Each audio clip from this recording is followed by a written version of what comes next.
झटके मयूर पुछ कटी मेघला कुंज कुंज पादरी नुपुर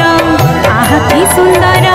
कलारे दयना माल तुलसीर रथि बसिछंती जगतनाथ सुख नहीं सुख देखाते पथ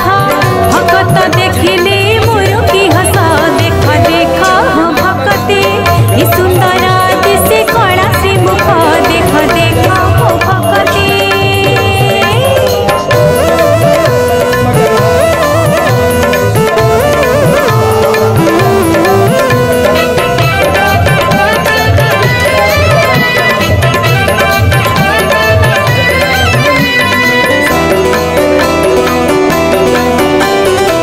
हस्तरे मोहन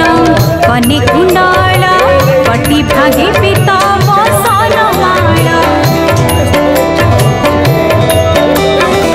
से रूपरी मन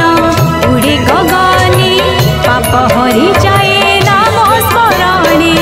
रतन बेदीरे कला से मुख जीवन अंतिमे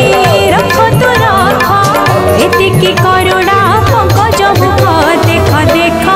भगते ई सुंदर दिशे कला से मुख देख देख भगते ई सुंदर दिशे कला से मुख।